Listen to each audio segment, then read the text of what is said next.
no. Oh. And in this paving, we've spent colossal amounts of money. This is the California state flower, and it costs $1 billion to produce. And within 3 to 5 years of being produced, it's stopped. You all know this. Next. And our cities have become larger and larger. When I was a medical student in San Francisco, Monterey was a separate town from San Francisco, was separate from Sacramento, was separate from Auburn. Now it's one large city. You can go the whole distance without really seeing any open land whatsoever. Next. And as we've spread out our population, people end up driving more and more and more. And we have underinvested in public transportation. And I would argue that this is more than a convenience issue. It's more than an energy efficiency issue. This is the congressional district where Newt Gingrich came from. And they, in northwestern Atlanta, resisted having public transportation go up there because, quote unquote, it might bring in the wrong element. Does this sound familiar? And so everybody was going to drive their car. They're up to 23 lanes, and it's still stopped 3 to 4 hours a day in morning and night. Next, please. As you pave things over, in the forest, when the rain falls, it does exactly what we want. The trees slow it down. It percolates into the ground. The water comes off slowly over time, and it's pure and of good quality, and we can drink it. If it lands on a parking lot in those 60,000 square miles of impervious surface, everything coming off the tire, out of the engine, and all the rest goes into the major aquifers and the drinking water supplies in that area. And about 75% of the water runs off in an urban area. This is the most valuable commodity, probably more than oil, in the 21st century, by the way, good quality fresh water. So we've paved over the nation in many ways, spent a lot of time in the cars. When I was young, we worried about air pollution from big old factories and all the rest. That's been controlled partly because we sent it all to China. But our real air pollution problems are now in the places that are hot, the wind doesn't blow, and people drive a great deal. More than half of all of our air pollution now comes from cars. I never would have predicted that the 5 worst air polluted cities in America 30 years ago would have been valley towns in California. As this stuff is put out into the air, as the sun shines, air quality degrades over time, and at exactly the time we tell our kids to go out for a run, go exercise, is when ozone levels and air quality become the worst.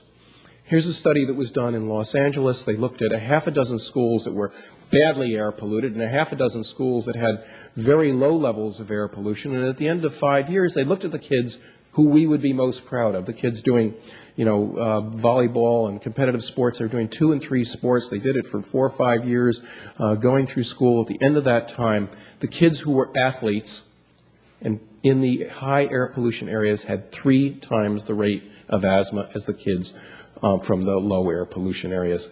And so when the trucking industry says this air pollution stuff doesn't matter, it isn't true. It absolutely does matter to people's health. Remember the doc from the injury center said, the leading cause of death in most of the age groups in the United States and the leading cause of years of life lost is injuries. And most of that is due to cars. This is the point. The red box is just for various age groups. That's the leading cause of death. Places, the more people drive, the more they die in car crashes. And so when someone says, we don't want people commuting back and forth from Santa Maria or down from Ventura, or they're driving back and forth and creating air pollution, well, in fact, you could save a lot of money and a lot of air pollution by having decent public transit going back and forth in those 2 directions, number one. But every time you drive 66 miles in America, 66 miles gives you a 1 in a million risk of dying. In fact, if you said to an American, who's more likely to die in a pool of blood, the urbanite that's living in Oakland or the person who's commuting in and out of Santa Barbara, they'd say, oh, the urbanite living in Oakland.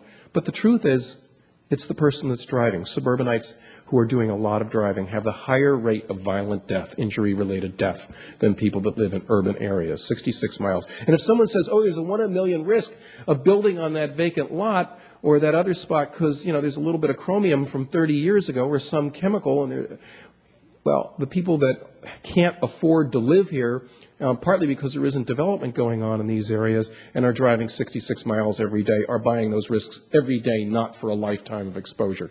Next slide, please. Oh, the point of that last slide, by the way, is simply that sprawling areas have much higher death rates in cars. Not only that, sprawling areas, I thought, would have higher death rates for pedestrians. Doesn't look like it's true. In fact, if you look at it, it looks like Texas, the death rate is pretty low. It took a while to figure out, well, they hadn't invented pedestrians in Texas yet. And next slide. So if you look at, no, go back. If you look at the actual rate per pedestrian, of course, the sprawling places that aren't designed, that are designed against pedestrians, are the ones with the highest death rates. Go ahead, please. Well, there's a lot of debate in America, and we all agree, 90% of us agree on one thing. We may not agree in the war, but we agree that Americans are too fat. And here is a map, the next slide, a map of obesity rates in the United States in 1990. Here's California with less than 10% of our population being obese, having a body mass index that exceeds 30. Next. By 1997, it's become quite a bit darker. It's 15 to 19% of our population. You can see there's a brand new color. Some of our states are now over 20% of the population being obese. And by 2004, another brand new color added, new meaning for the word red states, and over 25% of the population in those states obese, not just overweight, but obese. Average American has gained about a pound a year over the last 25 years. Average 11-year-old boy in America is 11 pounds heavier than he was in 1973. And I started internship, 11 pounds heavier. Being obese is bad for, well, this, by the way, it's a technical looking slide, but the simple version of it is, what I just showed you is based upon telephone interviews. It's wrong. When you actually go back and ask people in person, how much do you weigh? They're a little heavier and a little shorter. And when you actually measure them, they're even a little heavier and a little shorter, and women fib more than men. Next. Ann Patterson will be showing data on children in Santa Barbara County, but here's kids under age 5 that exceed the 95th percentile for weight for their height. And you can see about 15, 16% of California kids. And this is when I first arrived in California, in the governor's office, Governor Schwarzenegger's office asked me what would be my priorities. I had terrorism and preparedness, number 1. I had the workforce for public health, number 2. And I had the obesity epidemic, number 3. So I had to show some of these slides. Next one is actual rates for school-age kids. And we're now at 22% of our school-age kids exceeding the 95th percentile. Wouldn't you wish that was our SAT scores instead of our obesity scores? Next, please. And we'll be giving local data next. Thank you. This has affected every single aspect of our healthcare system. And I'm sure there's some healthcare administrators here or administrators in other shops. Every industry you've had put in heavier chairs. They used to get by with E-150 ambulances, you know, like the F-150, the Ford trucks. Now there are E-350s that can handle patients that weigh as much as 500 to 700 pounds. Think about the additional cost when that happens. And they've had to change the gurneys as well. Next. And these, again, cost about 3 to 5 times as much as the old gurneys that were being used. We're having to retool America for the obesity epidemic. You all know that flying on airplanes has become more and more uncomfortable as we've become bigger and bigger, but it's uncomfortable for the airlines, too, because this is when I did this a few years ago. I thought, I wonder how much jet fuel was burned by the fact that we've all gained 10 pounds in the last 10 years. So we calculate miles flown and all this, and it comes out to $1 billion worth of jet fuel. And it's the only study I ever did that was after we published it, it got so much attention. And it was cited by Jay Leno that night, who said, now I know why they don't feed us on airplanes anymore. This is back when they had writers. They can't do this anymore. Thanks. And think of this, 1 billion gallons of gasoline are burned by the fact that Americans are 10 pounds heavier at the same time. I mean, it just affects every aspect of our society. It's changed medical care. When my son was doing his junior rotation in surgery in medical school, I said, how is it? He goes, it's awful. I'm doing nothing but holding retractors and cameras in bariatric surgery, stomach stapling surgeries, because it is just the mainstay of a lot of the hospitals, both in terms of revenue and other things. It's not a trivial surgery. In fact, look at the graph of the increase of rates of stomach stapling surgery. in the United States. You don't need to be an epidemiologist to look at this and go, oh my God, there's something really wrong here. Being overweight's bad for us. It's bad for it raises our risk of stroke, it raises our risk of high blood pressure, it raises our risk of heart disease, it raises our risk of joint problems, it raises a woman's risk who's pregnant of having a baby with birth defects. But one of the things we worry about most is it deeply raises the risk of becoming diabetic. This is a complicated graph, and I apologize for it, but it's important. What it shows is as your body mass index goes up, your weight to height ratio goes up, your risk of becoming diabetic goes up dramatically. And so for a woman who's at the stomach stapling level at body mass index of 35, she has almost 100 times the risk of becoming diabetic compared to a woman who's thin. This is a huge increase. And for a man, it's about 30 to 40 times the risk. But, once you get over about 26, 27, you're buying extra risk points for diabetes. Here are the rates of diabetes in the early 1990s. You can see California in a light blue there, 5 to 6%. I can't see with my glasses off. Next, please. Again, a new color, and you can see the rates of diabetes going up nationally, and by 2001, that's yellow, is over 12% of the people in Florida have diabetes. This is a disease that costs people their eyes, retinopathy, it costs them their kidneys, it costs them their feet, gangrene of the feet. Average reduction in lifespan of about 15 years if you become diabetic. Average reduction in the quality of life. Go ahead, next one. If you're thinking about investments, this is a sad one, but this is an industry that's booming, that is prosthetics, that because the loss of limbs, the doubling of the rate of diabetics in our society, the loss of limbs has increased dramatically, and now you've got much heavier patients in terms of the design of prostheses. When the governor heard about the obesity epidemic, the response was, well, that's really about personal decisions. It's about self-discipline. If you just have more self-discipline, you can overcome anything. And he's right, and he's an example of that. But my argument today is that many of the problems that we're dealing with in our society are shaped by the design of the environments that we are in. And this is the one that really got the governor's office's attention. The current generation of children, if these trends continue that I just showed you, will live, girls will live on average about 14 years less long than their parents if these trends continue. Your quality of life down by about 20 years. Your quality of life, if you've lost a limb, you have gangrene of the feet, and you're going for kidney dialysis, is not very good. Next.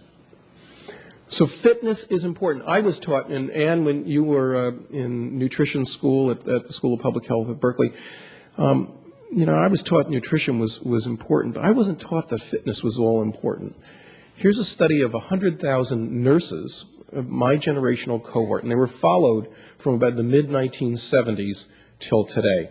So here are the nurses that stayed thin and fit, and they had a standardized death rate of 1. What do you think it is? Go ahead. These are the nurses who became obese. They had a 90% increase in death, all-cause mortality. What do you think happened to the nurses who became unfit but stayed thin? Next.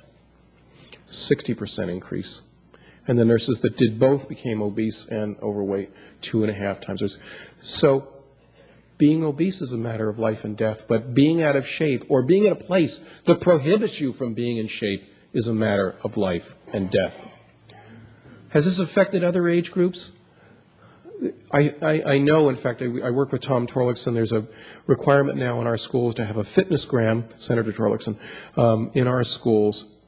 When this was done, it's about 2-3-year-old data now, 75% of our school-age kids, including high school kids, could not pass a fitness test. And this was not hard stuff. There were 6 measures, but one of them is to walk a 12-minute mile. There are 70-year-olds in Santa Barbara, I'm sure, who can walk a 12-minute mile. And 3/4 of our kids can't do it.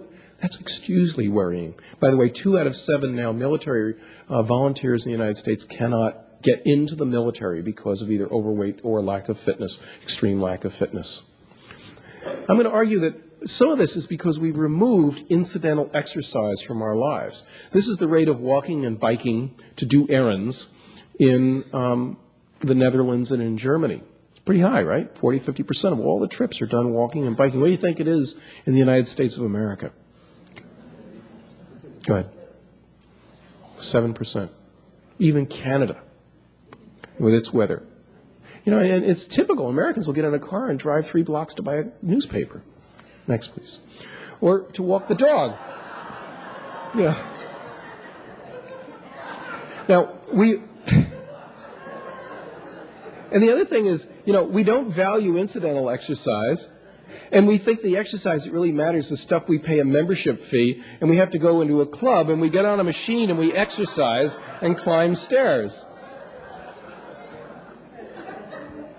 And then we build neighborhoods like this. And imagine if you're an 8-year-old kid living in that top house in the cul-de-sac, and you want to go see your 8-year-old friend that's at the far corner of the picture. Well, you can get on your little bike, and you can bike down, and you can bike around, and you can bike 3 miles away and finally get to your friend's house. Or, you know, you can climb over the fence and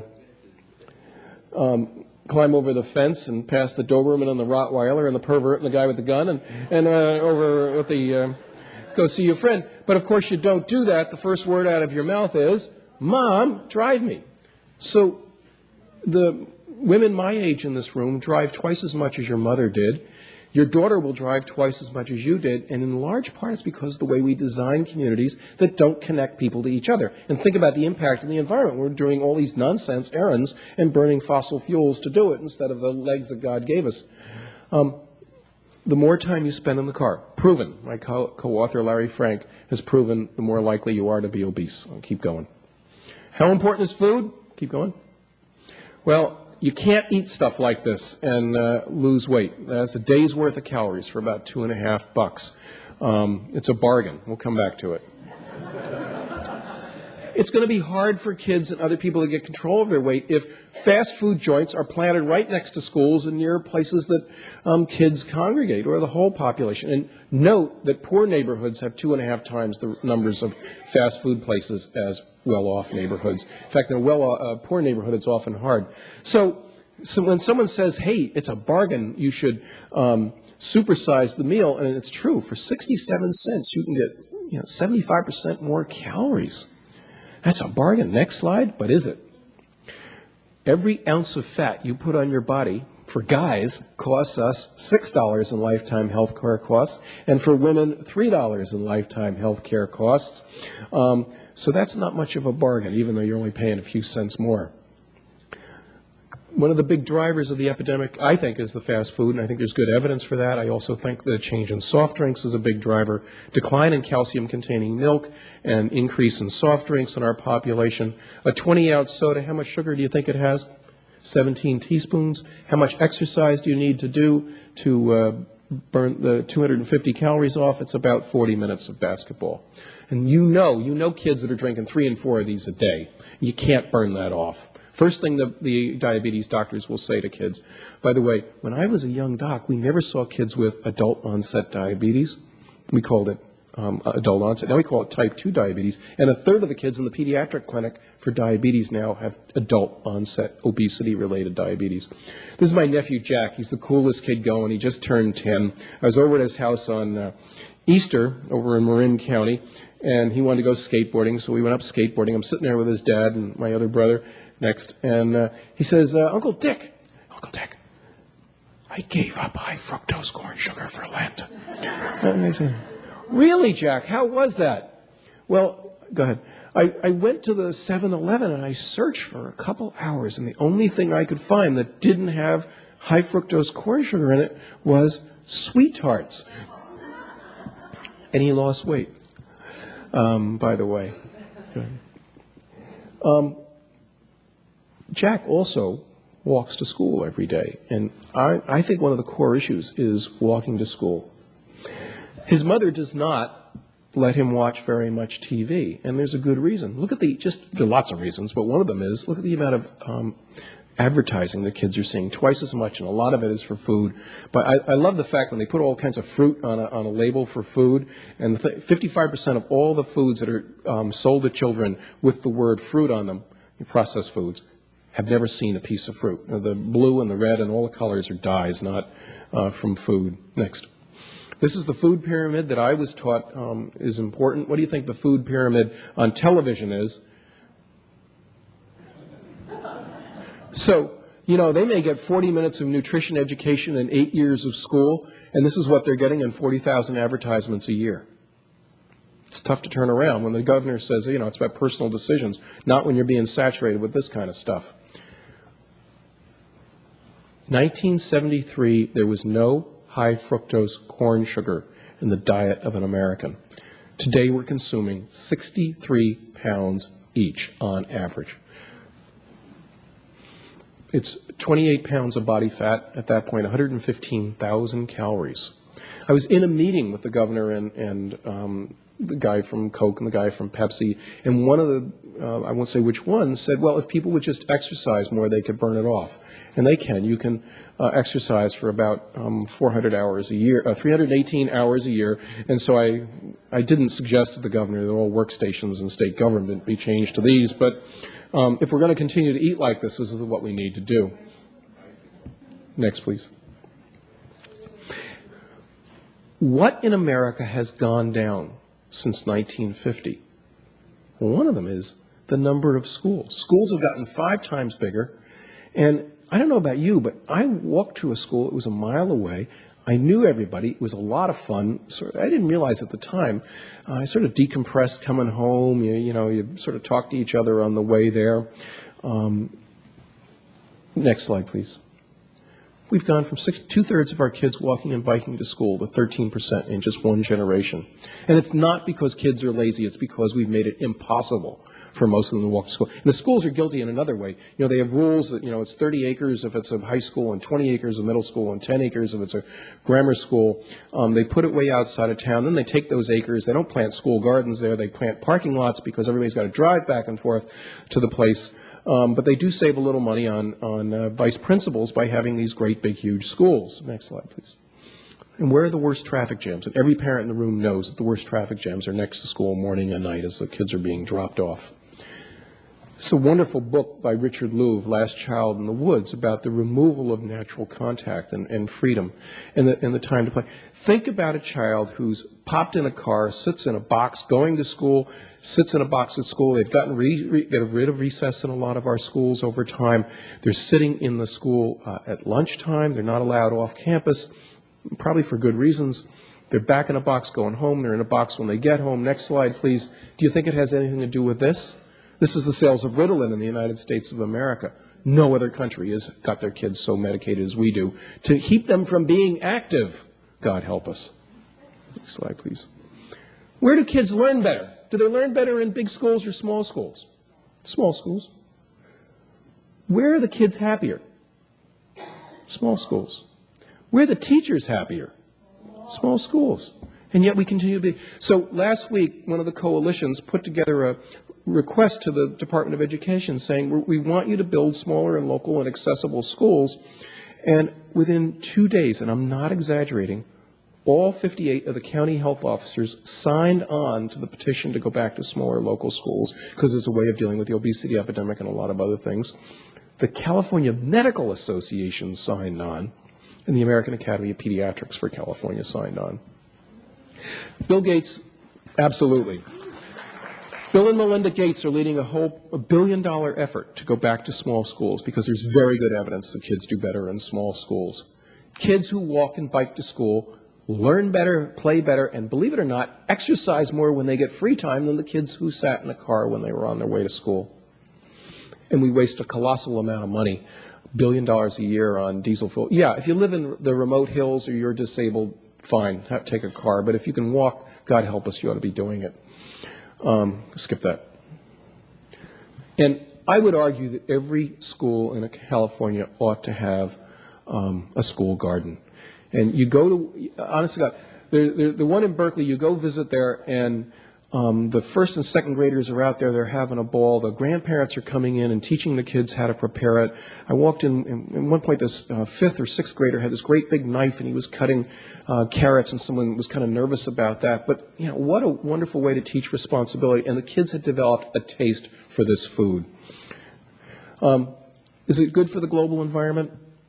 You know, I think issue of climate change is related to our consumption. Next. These are the CO2 levels on the planet. Next. And here's what, as CO2 levels for the planet goes up, the temperature of the planet goes up. There's what it looked like for 399,000 years measured from gas bubbles. I won't go into the details. Next slide. The 11 hottest years of recorded history have occurred in the last 12. And I don't include the data from 2007, which is the second hottest year ever on record. The air has gotten hotter, the ground has gotten hotter, and the ocean's gotten hotter even 2 miles down. And the more heat, the more energy, the more active the environment is. This is the picture that Al Gore showed in his film of the melting in the summertime on Greenland. Next slide. And this is what the melting looks like. It's dramatically increased. Next. And here's the increase just over the last 2 to 3 years on Greenland. Enough water is coming off Greenland today to supply each day to these daily needs of Los Angeles. That's how rapidly it's melting, and it wasn't melting 20 years ago. When I gave this talk a year ago, I was talking about the polar ice caps disappearing in 2050 to 2070. It's now estimated possibly it will be gone by 2012. We're talking about when our kids get out of, 8th graders get out of high school and having the polar ice caps gone. That's how rapidly a lot of this is moving. And for the first time, the reports are now coming out that Antarctica is beginning to melt at really substantial rates as well, just in the last 3 days. And a whole business of tourism has erupted to go see places before they're completely gone. And people are going to the Great Barrier Reef of Australia because it will be gone because of the change in pH in the oceans and temperature by about 20 years. And California will have to entirely rebuild the entire California water project because by the end of the century, about 90% of the snowpack will be gone, the April snowpack, compared to what it is today with this warming level. A lot of this is related, again, to our consumption patterns, and there are other aspects of the change in fossil fuels. Next. We know that gasoline's going up. This is just the beginning. Next. We are post-peak oil around the world. U.S. hit peak oil in 1971, but Saudi Arabia is beyond peak oil, and Mexico will stop exporting oil very, very soon because both their economy is developing and they're depleting their stocks.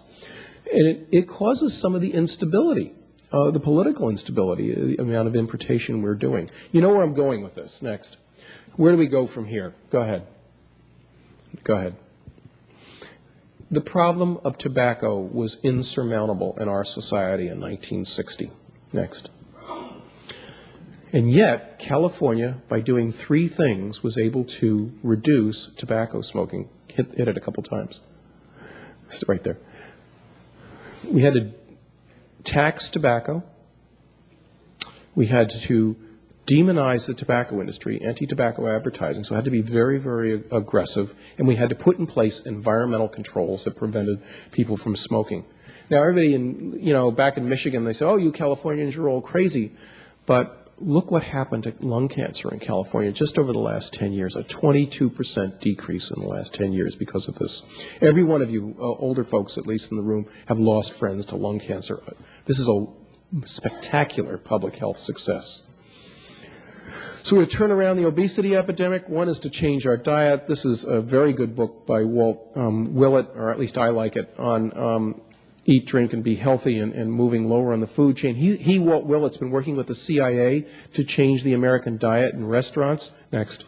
And the CIA trains 10,000 chefs a year to eat lower on the food chain, more fruits and vegetables, meats and oils be used as condiments rather than the main food source. And my wife calls this my Secret Service picture. And it would make perfect sense for California, being the producer of 90% of the fruits and vegetables in the country, to have the same kind of subsidy that, the ridiculous subsidies that we're giving the Midwestern United States to grow corn that's making us fat. Next. We need to demonize bad food. And so food spelled backwards is doof, and if you eat too much doof, you become a doofus. So every kid in America and California needs to understand this, and they are beginning to. And As with tobacco, we need to tax things that we don't want, that people can do with a lot less of. And one of them would be high fructose corn sugar. We got by just fine before 1973 without it. If we taxed high fructose corn sugar at just a penny a teaspoon, you'd barely notice it. It would raise $2 billion a year. And I wouldn't spend 1 cent of that on stomach stapling surgery. I would spend it on safe routes to schools, decent school lunches, PE programs, educating teachers, educating kids about nutrition. I would push for farmers markets in every town in California, particularly the poor neighborhoods, desperately need farmers markets because they can't get fresh fruit and vegetables at a reasonable price. I'd push for the school for peri-urban agriculture. It's nonsense we were eating strawberries from 4,000 miles away when, if with greenhouses right near town, we'd be getting it from down the road. We need to create environments where people can walk their 10,000 steps a day. If you walk 10,000 steps a day, you can lose about 6% of your body weight over the course of, these are pre-diabetic people, over the course of about 6 months, and your risk of diabetes goes down by about 50%. If you already have diabetes, by staying fit, your risk of dying goes down. You cut your risk of dying by 50%. The difference between well-designed walkable communities and those that aren't is about 6 pounds in body weight. Skip this. Skip it. Skip this. And Ken will be talking about this in our panel. Skip this one, please. So the home builders said Jackson's guilty of junk science. Well, here is the review of all the science that's been done as to whether it really makes a difference to people's health to be in a well-designed or not well-designed community. And this is the gold standard. It does make sense. It is now one of the interventions that CDC predicts. Skip it. Skip it. And ultimately, you know, one of the great disease disorders of the 21st century is depression. And the human species has dealt with depression very well over, 100,000 years. And the way you deal with depression and isolation and loneliness is you got to get with other people. And psychotherapy, in a way, is talk therapy, and that people are talking and trying to figure out what's going on. You've got to get some rest, and you've got to be in surroundings that nourish your mind, and you've got to exercise. And so what you're doing with the creation of your general plan is you are counteracting the effects of global warming. If you put more trees in and you have people walking more and not needing cars, you are counteracting the chronic disease epidemic, including obesity and depression. And what you are doing could be the greatest health contribution to the children of this city 25 and 50 years from now. Thank you very much.